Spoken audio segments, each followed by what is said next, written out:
et défaite historique pour l'Espagne. Que se passe-t-il?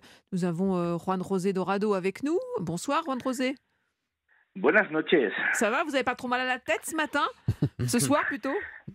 Bon, pas moi personnellement, pas les supporters espagnols, mais c'est plutôt les sélectionneurs espagnols et les joueurs espagnols qui doivent avoir mal à la tête parce que c'est vrai que l'Espagne aujourd'hui s'est réveillée quelque part avec la gueule de bois, mais surtout très fâchée avec son équipe nationale. 3-0 quand même face à cette équipe. Non, 2-0 pardon, face à cette équipe d'Écosse.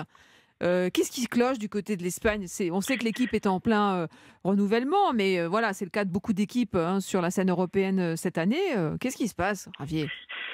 On, José. on se passe, on se pose la question parce que déjà la première des choses c'est qu'on s'est dit ben voilà, Luis de la Fuente qui est un homme de la maison qui est à la fédération depuis une dizaine d'années, il arrive, il laisse de côté une quinzaine de joueurs qui étaient au Qatar qui n'étaient pas dans sa première liste, mais c'est vrai que le premier match est arrivé et là il y a le résultat qui a caché la misère du jeu espagnol parce que 3-0 face à la Norvège, vous dites ah ben c'est magnifique, ben non. L'Espagne a manqué de beaucoup de choses et l'Écosse nous a montré encore une fois qu'on est loin de cette équipe espagnole que tout le monde a connue en 2010 ou en 2012 quand elle a été champion d'Europe. La réalité aujourd'hui, et je vous donne un petit aperçu, vous savez, ce matin, la presse espagnole, notamment la presse sportive, mais par exemple, Marca parlait en première page, il parlait d'une équipe d'Espagne vulgaire. Et même As parlait du naufrage espagnol. Donc, vous voyez quelle est la tonique des commentaires qui ont été faits, mais j'ai fait quelque chose de très particulier. Bon, en fait, je le fais tous les jours. Je suis descendu dans une brasserie ici, du côté des Valences, en Espagne, pour écouter ce que se dit en prenant mon café. Et les supporters espagnols, ils ne s'étaient pas fâchés, ils s'étaient tout simplement très, très déçus. Ils pensaient que l'Espagne allait pouvoir apporter quelque chose et ils ont vu hier soir que l'Espagne est, comme disait Marca, une équipe vulgaire. Et vous l'avez peut-être remarqué, il n'y avait aucun joueur du Barça dans les 11 titulaires de hier soir et il n'y avait qu'un seul joueur du Real Madrid et ce n'était pas les plus connus, c'était Ceballos. Donc, cette révolution dont parlait Luis de la Fuente est tombée très rapidement à l'eau. Et maintenant, on se pose les questions, mais comment va-t-on faire puisque Luis de la Fuente ne retrouve la sélection espagnole que pour jouer les demi-finales de la Nations League le 15 juin. D'ici là-bas, est-ce qu'on va trouver une solution? Luc Sonor a une question. Oui, bonjour, José. Moi, j'ai une question parce que j'ai l'impression en fait que... Pardon? Non, rien. J'ai l'impression en fait que le problème de l'Espagne, c'est pas d'aujourd'hui en fait. Ça vient pas du match d'hier. Ça vient depuis le départ avec Luis Enrique qui faisait ses sélections sans ne jamais sélectionner un joueur du Real. On avait vraiment l'impression que lui, c'était sa sélection catalane. Aujourd'hui, on se rend compte que l'entraîneur qui a remplacé Luis Enrique, ben, du coup, lui, il prend ni les Catalans, ni les Madrilènes. Est-ce que c'est pas là que se situe le problème, finalement, pour vous en Espagne?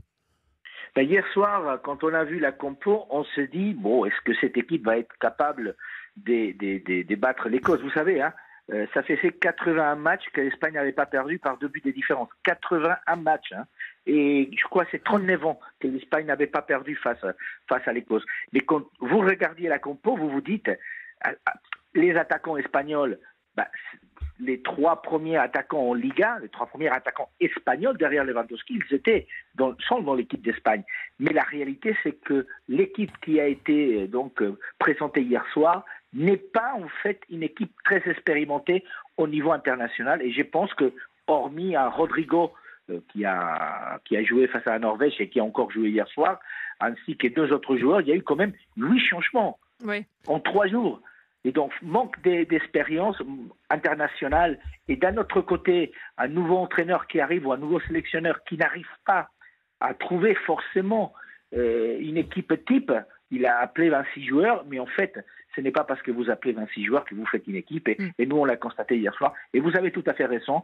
Peut-être qu'il va falloir s'appuyer sur des joueurs d'expérience, que ce soit du Real ou que ce soit du Barça. Mais j'irai beaucoup plus loin que vous. Je pense que le gros problème est arrivé juste avant le Mondial 2018, quand Lopetegui, à quelques jours du début du mondial, a été viré par le président de la Fédé espagnole. Et à partir de là, tout est parti en vrille parce que l'Espagne n'a pas réussi, hormis la Nations League, il faut le reconnaître, n'a pas réussi vraiment à convaincre le public de façon générale. Alors Juan José Dorado, vous restez évidemment avec nous. On est sur Europe 1, c'est Europe 1 Sport jusqu'à 23h. On parle de cette équipe d'Espagne, mais aussi l'Italie et l'Allemagne qui ont eu du mal, qui ont fourché lors de ces premiers matchs, notamment match amical pour l'Allemagne, mais match qualificatif pour l'Euro pour l'Italie et l'Espagne, à gagner, à convaincre. On est avec Olivier Talaron de Canal+, avec Luc Sonor et avec Javier Prieto Santos de SoFoot qui a une question pour vous. Oui, Juan José, bonsoir. Est-ce que personnellement, tu n'as pas des doutes sur Luis de la Fuente, sur son coaching et sur sa capacité à mener cette équipe d'Espagne? Parce que j'ai l'impression qu'hier, il était complètement largué. Il a fait n'importe quoi. Est-ce qu'on ne se rend pas compte justement que Luis Enrique, c'était la valeur ajoutée de cette équipe aussi, du coup? Il était la valeur ajoutée de l'équipe d'Espagne, Luis Enrique, tu as tout à fait raison, mais en même temps, c'était un problème parce qu'il avait des relations exécrables avec les médias, avec une partie du public. Il y avait son anti-madridisme un peu primaire qui faisait qu'effectivement, à un moment donné, il n'y avait aucun joueur du Real dans l'équipe d'Espagne. Je m'étais posé cette question, mais on s'est dit, comme je disais tout à l'heure, ça fait une dizaine d'années qu'il est à la Fédé. Il a entraîné les mois des 17 ans, les mois des 19 ans et les mois de 21 ans. Donc, ces joueurs qu'il fait jouer aujourd'hui, il les connaît pratiquement tous. Donc, de ce côté-là, on se disait, voilà, c'est quelqu'un qui connaît bien les joueurs, qui qui travaille déjà depuis plusieurs années avec lui. C'était le cas aussi de Lopetegui quand il est arrivé. Lopetegui n'avait entraîné aucune équipe, aucun club. Il était à la Fédé et il est tombé tout d'un coup dans l'équipe d'Espagne. Donc, on attendait un peu plus lors de ces 2 premiers matchs, mais c'est vrai qu'on est un peu déçus et qu'on commence à se poser, comme je vous disais tout à l'heure dans le comptoir ce matin, on se posait la question de savoir si Luis de la Fuente, qui était d'ailleurs un grand inconnu pour les supporters espagnols, personne ne les connaissait, si Luis de la Fuente, effectivement, est-il capable de mener la barque avec l'équipe d'Espagne quelque part. Alors on parle du sélectionneur, mais est-ce vraiment sa faute? N'y a-t-il pas un trou générationnel tout simplement? Juan José Dorado. Y a-t-il un trou générationnel quand vous avez des Pedri, des Gabi, des Baldé? Il y a des joueurs de qualité peut-être qui manquent encore de maturité quelque part. Mais c'est vrai qu'on n'a pas... écoutez, ce qu'on a eu en 2010, en 2008, voire 2012 avec Xavi, Iniesta, Busquets, Villa, Torres... Ça, c'était exceptionnel. Et c'est vrai que nous, on est à la recherche de ça. Et il faut bien reconnaître que c'est très compliqué et qu'on croyait qu'on était mieux qu'on ne l'est en fin de compte.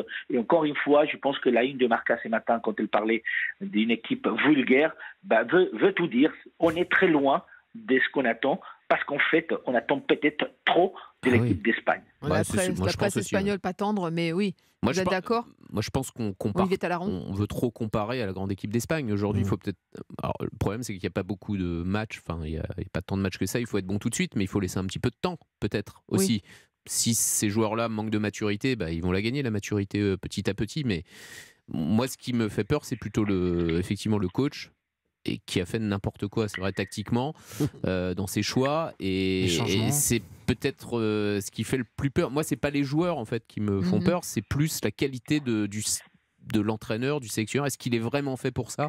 Parce que c'est vraiment particulier d'être sélectionneur. T'as pas les joueurs très très souvent avec toi pour travailler.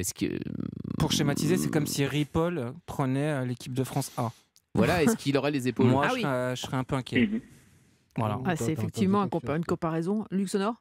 Non, je lui disais que c'était une bonne comparaison. Ouais. Non, mais c'est vrai, c'est un peu ça. Mais après, effectivement, il y a un trou générationnel. Il n'y a pas de Mbappé, il n'y a pas de Messi, il n'y a pas de star dans cette équipe. Et surtout, si la presse espagnole essaye de comparer avec les Xavi, les Iniesta, etc., ils sont mal barrés. Non, là, ils ne comparent plus. Là, en fait, c'est plus du constat. Je pense de la frustration. Ouais, la frustration. Parce qu'effectivement, on a eu cette grande équipe d'Espagne. Mais ça fait des années qu'on l'a pu, et tout simplement parce que moi j'ai l'impression que ça manque de physique et que ça manque de caractère. Est-ce que c'est pas le football espagnol qui aujourd'hui n'est plus adapté.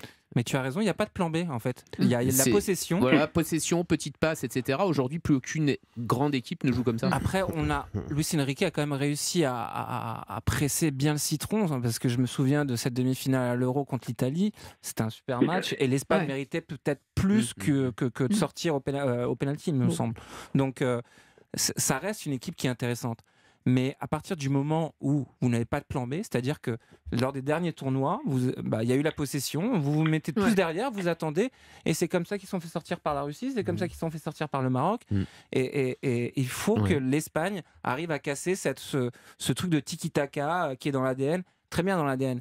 Mais il faut muter, il faut évoluer. Et c'est là qu'il n'y a pas eu d'évolution, à mon sens, et que c'est pour ça que ça coince aujourd'hui. On verra si l'Espagne arrive à inverser la tendance. Merci beaucoup, Juan José Dorado, pour votre expertise ce soir dans Europe 1 Sport, et à bientôt sur Europe 1. Buenas noches. Buenas noches. Ciao. Ciao.